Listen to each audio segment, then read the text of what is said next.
Stħarriġ tal-opinjoni pubblika mill-gazzetti The Sunday Times of Malta u Malta Today juru kif il-Partit Laburista għandu fiduċja ferm iktar mill-Partit Nazzjonalista. L-istħarriġ ta' Times of Malta jindika li fil-waqt li l-Partit Laburista għandu l-fiduċja ta' 59% ta' dawk li wieġbu li se jivvotaw fl-elezzjoni li ġejja, il-Partit Nazzjonalista għandu l-fiduċja ta' 37% tal-poplu.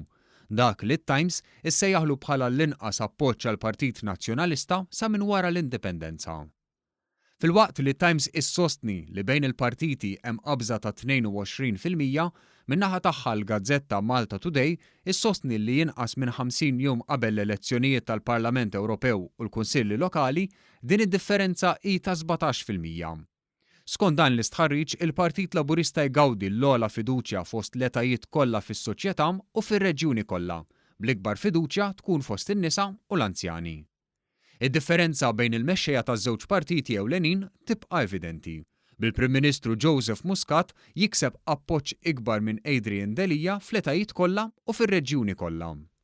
Fil-fatt, skont il-Malta Today, il-Prim Ministru għandu l-fiduċja ta' kważi 50% fil-waqt li Delija kellu inqas minn 22%.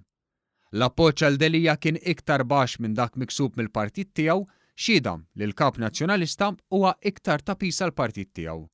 Fil-fatt, skont l-istħarriġ tal-Malta Today, Joseph Muscat baqa' jżomm l-appoġġ ta' 90% ta' dawk li vvutaw lill-Partit Laburista fl-2017, fil-waqt li Delija żamm biss ftit inqas minn 52% ta' dawk li vvutaw lill-Partit Nazzjonalista. Parti sostanzjali jgħidu li tilfu l-fiduċja.